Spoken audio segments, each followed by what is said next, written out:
ಆತ್ಮೀಯ ಛಾಯಾಚಿತ್ರ ಬಾಂಧವರೇ, ಛಾಯಾಚಿತ್ರಗಾರರ ಹಿತೈಷಿಯಾಗಿ ಕೆಲವೊಂದು ಮುಖ್ಯವಾದ ವಿಷಯಗಳನ್ನು ತಮ್ಮ ಮುಂದೆ ಇಡಲು ಬಯಸುತ್ತವನಾಗಿರ್ತೇನೆ. 1 ಸೆಪ್ಟೆಂಬರ್ 1963 ಮಂಗಳೂರಿನಲ್ಲಿ ನನ್ನ ಅಜ್ಜ ಆದ E.B. ಸೋನ್ಸ್ರವರು ಫೋಟೋಗ್ರಾಫರ್ಸ್ ಹಾಗೂ ಡೀಲರ್ಸ್ಗಳ ಹಿತಾಸಕ್ತಿಯಿಂದ ಉದ್ದೇಶದಿಂದ ಪ್ರಪ್ರಥಮವಾಗಿ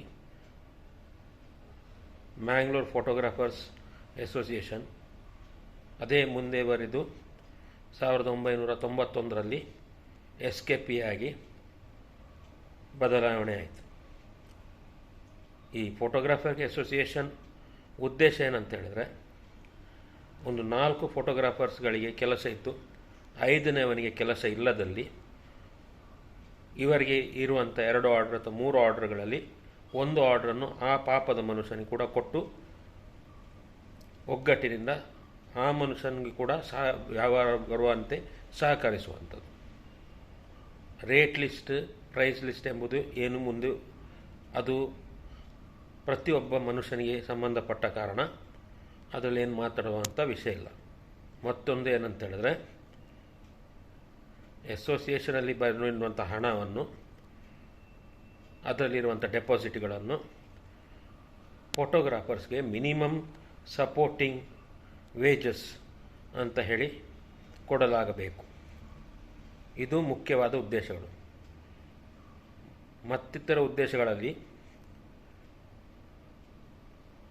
ದಕ್ಷಿಣ ಕನ್ನಡ ಹಾಗೂ ಉಡುಪಿ ಈ ವಲಯದಲ್ಲಿ ಅಥವಾ ಈಗಿನ ಮೂಡುಬಿದ್ರಿ ಹಲವಾರು ವಲಯಗಳಲ್ಲಿ ಇರುವಂಥ SKPಯ ಜನರು ತಮಗೆ ಇರುವಂಥ ಕೆಲಸಗಳನ್ನು ತಾವೇ ಇಲ್ಲಿ ಮಾಡಬೇಕು. ಹೆಚ್ಚಿನ ಕೆಲಸ ವಹಿಸಿಕೊಂಡು ಕೇರಳದಿಂದ ಅಲ್ಲಿಂದ ಇಲ್ಲಿಂದ ಅಂತ ಜನ ತಂದು 4-5 ಆರ್ಡರ್ಗಳನ್ನು ತಗೊಂಡು ಪಾಪದ ಪಕ್ಕದಲ್ಲಿರುವಂಥ ಫೋಟೋಗ್ರಾಫರಿಗೆ ಕೆಲಸ ಇಲ್ಲದ ರೀತಿ ಮಾಡಬಾರದು. ಇದು ಅನೇಕ ರೀತಿಯಲ್ಲಿ ನಮಗೆ ತೊಂದರೆ ಬರುವಂಥ ವಿಷಯ. ಏನಂತ ಹೇಳಿದ್ರೆ, ತಾವು ಕೇರಳಕ್ಕೆ ಹೋಗಿ ಒಂದು ಫೋಟೋ ಅಥವಾ ವಿಡಿಯೋ ತೆಗೆದು ನೋಡಿ, ಅಲ್ಲಿರುವಂಥ ಸಂಘಟನೆ ನಿಮ್ಮನ್ನು ತೆಗೆದು ಹೊರಗೆ ಬಿಸಾಡುತ್ತದೆ. ಆದರೆ ಇಲ್ಲಿರುವಂಥ ಫೋಟೋಗ್ರಾಫರ್ಸ್ಗಳು 4-5 ಎಕ್ಸ್ಟ್ರಾ ಆರ್ಡರ್ ವಹಿಸಿಕೊಂಡು ಕೇರಳದಿಂದ ಫೋಟೋಗ್ರಾಫರ್ಸ್ನವರನ್ನು, ವಿಡಿಯೋಗ್ರಾಫರ್ಸ್ನವರನ್ನು ಕರ್ನಾಟಕಕ್ಕೆ ತಂದು ಬೇರೆ ಪಕ್ಕದಲ್ಲಿರುವಂಥ ಫೋಟೋಗ್ರಾಫರ್ಸ್ಗೆ ಕೆಲಸ ಇಲ್ಲದಂಥ ಪರಿಸ್ಥಿತಿ ಆಗಿದೆ. ಇಂಥ ಬುದ್ಧಿವಂತಿಕೆ ಅವರು ಮಾಡಿದ್ರಿಂದ ಈಗ ಕೇರಳದಲ್ಲಿರುವಂಥ ಫೋಟೋಗ್ರಾಫರ್ಸ್ಗಳು BJಯಲ್ಲಿ ಉರ್ವ ಸ್ಟೋರಲ್ಲಿ ಸ್ವಂತವಾದ ವಸತಿ ಗೃಹವನ್ನು ಮಾಡಿಕೊಂಡು ಇಲ್ಲಿರುವಂಥ ಛಾಯಾಚಿತ್ರಗ್ರಾಹಕರಿಗೆ ತೊಂದರೆಯನ್ನು ಒಳಗೊಳಿಸುವಂಥ ಪರಿಸ್ಥಿತಿ ಬಂದಿದೆ. ಇನ್ನೊಂದು ವಿಷಯ ಏನಂತ ಹೇಳಿದ್ರೆ,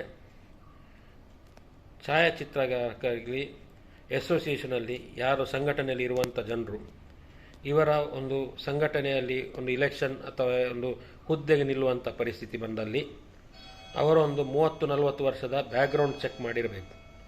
ಕೆಲವರು ಬೇರೆ ಸ್ಟುಡಿಯೋಗಳಲ್ಲಿ ಕೆಲಸ ಮಾಡಿಕೊಂಡು ಅಥವಾ ಡೀಲರ್ಸ್ಗಳಲ್ಲಿ ಕೆಲಸ ಮಾಡಿಕೊಂಡು ಅಲ್ಲಿ ಒಳ್ಳೆ ಹೆಸರು ಮಾಡಿಕೊಂಡು ಮೇಲೆ ಬಂದವರು, ಅಂಥವರನ್ನು ಈ ಹುದ್ದೆಗಳಲ್ಲಿ ವಹಿಸಿಕೊಳ್ಳಲಾಗುವುದು. ಅದೇ ರೀತಿಯಲ್ಲಿ ಕೆಲವರೆಲ್ಲರೂ ಮುಂಚೆ ಬ್ಯಾಕ್ಗ್ರೌಂಡಲ್ಲಿ ಚೆಕ್ ಮಾಡಿದಲ್ಲಿ ಅನೇಕ ಜನರು ಕೆಲವು ರೀತಿಯಲ್ಲಿ ಮೋಸ ವಂಚನೆ ಒಳಗಾಗಿಕೊಂಡು ಈಗ ದೊಡ್ಡ ಜನ ಅಂತ ಹೇಳಿಕೊಂಡವರು ಕೆಲವರಿದ್ದಾರೆ. ಅಂಥವರು ಈ ಹುದ್ದೆ, ಈ ಒಂದು ಅಸೋಸಿಯೇಷನ್ ಎಂಬ ಒಂದು ಸಂಘಟನೆಯ ವಿಷಯದಲ್ಲಿ ಯಾವ ಒಂದು ಅಧಿಕಾರ ಸ್ಥಾನವನ್ನು ವಹಿಸುವಂಥ ಅರ್ಹತೆ ಇಂಥವ್ರಿಗಿಲ್ಲ, ಇರಬಾರದು. ಯಾಕಂತ ಹೇಳಿದ್ರೆ, ಮುಂಚೆ ಕಳ್ಳತನ ಮಾಡಿದವರು ಈಗ ಕೂಡ ಕಳ್ಳತನ ಮಾಡುವವರೇ, ಮುಂಚೆ ಹಿಂದಿನಿಂದ ಜನರನ್ನು ಹೀನೈಸಿದವರು ಈಗ ಕೂಡ ಒಂದು ಒಗ್ಗಟ್ಟಿಗೆ ಒಂದು ತೊಂದರೆ ಬರುವಂಥ ರೀತಿಯಲ್ಲಿ ಕೆಲಸ ಮಾಡುವವರಾಗಿರುತ್ತಾರೆ. ಇದರಲ್ಲಿ ಮೂರನೇದಾಗಿ ಎಷ್ಟೋ ಫೋಟೋಗ್ರಾಫರ್ಸ್, ನಾನು ಇತ್ತೀಚೆಗೆ ಪಾದಯಾತ್ರೆ ಮಾಡಿರುವ ಸಮಯದಲ್ಲಿ ಒಂದು 550 ಫೋಟೋಗ್ರಾಫರ್ಸು ವಿಡಿಯೋಗ್ರಾಫರ್ಸು ಹಳ್ಳಿಯಲ್ಲಿ ಹಾಗೂ ಇನ್ನಿತರ ಕಡೆಗಳಲ್ಲಿ ಹೋಗಿ ಮಾತುಕತೆ ಮಾಡುವ ಪರಿಸ್ಥಿತಿ ಬಂದಲ್ಲಿ ತಿಳಿದು ಬಂದದೇನಂತೇಳಿದರೆ, ಈಗ ಫೋಟೋಗ್ರಾಫರ್ಸಿಗೆ ಸ್ಟುಡಿಯೋದಲ್ಲಿ ಏನು ಕೆಲಸ ಇಲ್ಲ, ಪಾಸ್ಪೋರ್ಟ್ ಫೋಟೋ ಕೂಡ ಇಲ್ಲ. ಈ ಪರಿಸ್ಥಿತಿಯಲ್ಲಿ ಬಾಡಿಗೆ ಕೊಡುವುದು, ಅದರ ನಂತರ ಅವರ ದಿನನಿತ್ಯದ ಖರ್ಚುಗಳಲ್ಲಿ ಬದುಕುವಂಥ ಪರಿಸ್ಥಿತಿ ಬಹಳ ಕಠಿಣವಾಗಿರ್ತದೆ. ಅಸೋಸಿಯೇಷನಲ್ಲಿ ಕಟ್ಟಡ ಸಮಿತಿ ಅಂತ ಇದ್ದು ಒಂದು 5 ವರ್ಷ ಆದರೂ ಕೂಡ ಕಟ್ಟಡ ಮುಂದುವರಿಯುವಂಥ ವಿಷಯ ಕಾಣೋದಿಲ್ಲ. ಕಟ್ಟಡ ಕಟ್ಟಿದರೂ ಕೂಡ ಅದು ಒಂದು ಎಸೆಟ್ ಅಲ್ಲ, ಅದು ಲಯಬಿಲಿಟಿ ಆಗಿರುತ್ತದೆ. ಯಾಕಂತ ಹೇಳಿದ್ರೆ, ಈಗ 5 ವರ್ಷ ಹಿಂದೆ ಕಟ್ಟಡ ಕಟ್ಟುವಂಥ ಒಂದು ಪ್ರಾಜೆಕ್ಟ್ ಶುರು ಮಾಡಿ ಇನ್ನೂ ಮುಟ್ಟ ಕೆಲಸ ಮಾಡದಿದ್ದಲ್ಲಿ ಈಗ ಒಂದು ಕಟ್ಟಡ ಕಟ್ಟೋದಂತ ಹೇಳಿದರೆ ಒಂದು ಮುಂಚಿನಿಂದ ಒಂದು 5 ಪಾಲು 10 ಪಾಲು ಜಾಸ್ತಿ ಖರ್ಚಾಗುತ್ತೆ. ಹಾಗೂ ನೀವು ಮೂಡುಬಿದ್ರೆಯಲ್ಲಿ ಅಥವಾ ಎಲ್ಲಿ ಹಳ್ಳಿಗಳಲ್ಲಿ ಎಲ್ಲ ಇಂಥ ಕಟ್ಟಡಗಳನ್ನು ಕಟ್ಟಿದಲ್ಲಿ ಎಲ್ಲ ಫೋಟೋಗ್ರಾಫರ್ಸು ಎಲ್ಲ ಮಂಗಳೂರಿಂದ, ಉಡುಪಿಯಿಂದ, ಕಾರ್ಕಳದಿಂದ ಹಾಗೂ ಸುಳ್ಯದಿಂದ ಇನ್ನಿತರ ಕಡೆಗಳಿಂದ ಮೂಡುಬಿದ್ರಿಗೆ ಹೋಗಿ ಅಲ್ಲಿ ಒಂದು ಸಂಘಟನೆ ಕಾರ್ಯಕ್ರಮ ನಡೆಸುವುದಂತ ಹೇಳಿದರೆ ಅದು ಪ್ರಾಕ್ಟಿಕಲ್ ಅಲ್ಲ. ಈ ಪರಿಸ್ಥಿತಿಯಲ್ಲಿ ಇನ್ನೂ ಮುಂದಕ್ಕೆ ಸುಮ್ಮನೆ ಕೂತ್ಕೊಂಡು ಹೋದರೆ ಇಂಥ ಕಟ್ಟಡ ಸಮಿತಿಯಲ್ಲಿರುವಂಥ ಹಣ ಕೂಡ ಎಲ್ಲಿ ಉಪಯೋಗ ಆಗುತ್ತದ ದುರುಪಯೋಗ ಆಗುತ್ತದಂತ ಎಂಬ ಒಂದು ಸಂಶಯ ಕೂಡ ಇದೆ. ಈ ಪರಿಸ್ಥಿತಿಯಲ್ಲಿ ತಾನೇ ಒಂದು ಸಜೆಷನ್ ಕೊಡೋದೇನಂತ ಹೇಳಿದ್ರೆ, ಈ ಕಟ್ಟಡ ಸಮಿತಿಯಲ್ಲಿರುವಂಥ ಹಣ ಹಾಗೂ ಅಸೋಸಿಯೇಷನ್ ಪ್ರತಿ ಏರಿಯಾದಲ್ಲಿ ಮಾಡುವಂಥ ಪಾದಾರ್ಪಣೆ ಸಮಾರಂಭಕ್ಕೆ ಖರ್ಚು ಮಾಡುವಂಥ ಹಣ, ಇದನ್ನೆಲ್ಲವನ್ನು ಉಳಿತಾಯ ಮಾಡಿ ಮತ್ತು ಅಸೋಸಿಯೇಷನಲ್ಲಿ ಕಲೆಕ್ಟ್ ಆಗುವಂಥ ಮೆಂಬರ್ಸ್ ಫಂಡ್ಸ್, ಇನ್ನಿತರ ಫಂಡ್ಸ್ಗಳನ್ನು ಹಾಗೂ ಫಿಕ್ಸ್ ಡೆಪಾಸಿಟ್ ಹಾಗೂ ಕಟ್ಟಡ ಸಮಿತಿಯಲ್ಲಿರುವಂಥ ಹಣವನ್ನು ಕೂಡ ಫಿಕ್ಸ್ ಡೆಪಾಸಿಟ್ ಹಾಕಿ ಅದರಲ್ಲಿ ಬಡ್ಡಿಯಲ್ಲಿ ಬರುವಂಥ ಹಣದಲ್ಲಿ ವರ್ಷದಲ್ಲಿ ನಡೆಯುವಂಥ ಒಂದು ಮಹಾಸಭೆ ಹಾಗೂ ಉಪಸಭೆಗಳನ್ನು ಈ ಬಂದ ಬಡ್ಡಿ ಹಣದಿಂದಲೇ ಖರ್ಚು ಮಾಡಬೇಕು ಹೊರತು ತಮ್ಮ ಕಿಸೆಯನ್ನು ಖರ್ಚು ಮಾಡೋದು, ಸಮಯವನ್ನು ವ್ಯರ್ಥ ಮಾಡೋದು, ಒಂದು ಒಗ್ಗಟ್ಟು ಅಂತ ಹೇಳಿಕೊಂಡು ತುಂಬ ಸಮಯವನ್ನು ವ್ಯರ್ಥ ಮಾಡಿಕೊಳ್ಳುವಂಥದ್ದು ಉಚಿತವಾದ ವ್ಯವಹಾರ ವಿದ್ಯೆ ಅಲ್ಲ. ಧೀರುಭಾಯಿ ಅಂಬಾನಿಯವರು ಕೂಡ ಯಾವ ಕಮಿಟಿಯಲ್ಲಿಯೂ, ಯಾವ ಸೊಸೈಟಿಯಲ್ಲೂ, ಯಾವ ಕ್ಲಬ್ಬಿನಲ್ಲಿ ಕೂಡ ಒಂದು ಕೂಡ ಸಮಿತಿಯಲ್ಲಿ ಇರಲಿಲ್ಲ. ಯಾಕಂತೇಳಿದ್ರೆ minding my own business is best business ಅಂತ ಹೇಳಿಕೊಂಡು ತಮ್ಮದೇ ಆದ ವ್ಯವಹಾರಗಳಲ್ಲಿ ಗಮನ ಕೊಡುವಂಥ ವ್ಯಕ್ತಿಯಾಗಿ ಇಷ್ಟು ದೊಡ್ಡ ಒಂದು ಉದ್ಯಮಿಯಾಗಿ ಮೇಲೆ ಬಂದವರು. ಹೀಗಿರುವಲ್ಲಿ ಮುಖ್ಯವಾಗಿ ಈಗ ನಮಗೆ ಬೇಕಾದದ್ದು ಏನಂತ ಹೇಳಿದ್ರೆ 90% ಅಸೋಸಿಯೇಷನಲ್ಲಿರುವಂಥ ಮೆಂಬರ್ಗಳು ಬಿಲೋ ಪಾವರ್ಟಿ ಲೈನ್ ಆಗಿರುತ್ತಾರೆ. ಅದರಲ್ಲಿ ಕೂಡ ಕೆಲವರು ಹಿಂದುಳಿದ ವರ್ಗದವರು, OBC ಹಾಗೂ ಇತರ ವರ್ಗದಲ್ಲಿ ಸಿಕ್ಕುವಂಥ ಗೌರ್ಮೆಂಟ್ ಫಂಡ್ಗಳು ಇದನ್ನು ಅವರಿಗೆ ತೆಗೆದುಕೊಳ್ಳುವಂಥ ಒಂದು ಅರ್ಹತೆ ಇದೆ. ಅದನ್ನು ಕೇಂದ್ರ ಸರ್ಕಾರ ಅಥವಾ ಇಲ್ಲಿರುವಂಥ ಕರ್ನಾಟಕ ಸರ್ಕಾರ ಇದರಲ್ಲಿ ಕೂಡ ಸಿಗುವಂಥದ್ದಾಗಿರುತ್ತದೆ. ಇದಕ್ಕೆಲ್ಲ ಪರಿಶ್ರಮ ಪಡುವಂಥದ್ದು ನಾವು ಮಾಡುವವರಾಗಿರ್ತೇವೆ.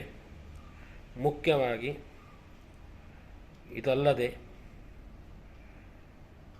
ಅಸೋಸಿಯೇಷನಲ್ಲಿರುವಂಥ ಫಿಕ್ಸ್ಡ್ ಡೆಪಾಸಿಟಿನಿಂದ ಸಿಕ್ಕುವಂಥ ಬಡ್ಡಿ ಅಥವಾ ಇನ್ನಿತರ ಕಾರ್ಯಕ್ರಮಗಳು ಕೂಡಿ ಬರುವಂಥ ಹಣದಲ್ಲಿ ಒಂದು ನಿಮಿತ್ತ ಹಣವಿಟ್ಟುಕೊಂಡು ನಮ್ಮಲ್ಲಿರುವಂಥ ಫೋಟೋಗ್ರಾಫರ್ಸ್ಗಳು ಯಾರ ಹತ್ರ ಎಲ್ಲ ಹಣ ಇಲ್ಲವ, ಅವರ ಹಣದ ದುಸ್ಥಿತಿಯಲ್ಲಿರುತ್ತಾರ, ಇಂಥವರಿಗೆ ಪ್ರತಿ ತಿಂಗಳು ಮಿನಿಮಮ್ ಸಪೋರ್ಟ್ ಪ್ರೈಸ್ ವೇಜಸ್ ಇದನ್ನು ನೀಡಲು ನಾನು ಸಮಿತಿಯಲ್ಲಿ ಕೇಳಿಕೊಳ್ಳುವವನಾಗಿರ್ತೇನೆ. ಮಾತ್ರವಲ್ಲದೆ ಇದು ನಿಮಗೆ ಮಾಡಲಿಕ್ಕೆ ಆಗೋದಿದ್ರೆ ಮಾಡಿ, ಮಾಡಲಿಕ್ಕೆ ಆಗದಿದ್ದಲ್ಲಿ ಯಾರಿಗೆಲ್ಲ ಕಷ್ಟವಿದೆಯಾ, ತುಂಬ ತೊಂದರೆಗಳಿವೆ, original south Canara photographers and traders ಅಸೋಸಿಯೇಷನಲ್ಲಿ ನಾನು ಇವತ್ತು ಕೂಡ ನಡೆಸುತ್ತಿದ್ದೇನೆ. ಇದರಲ್ಲಿ ಬಂದು ತಾವು ಫ್ರೀ ಮೆಂಬರ್ಶಿಪ್ ಪಡ್ಕೊಳ್ಳಬಹುದು.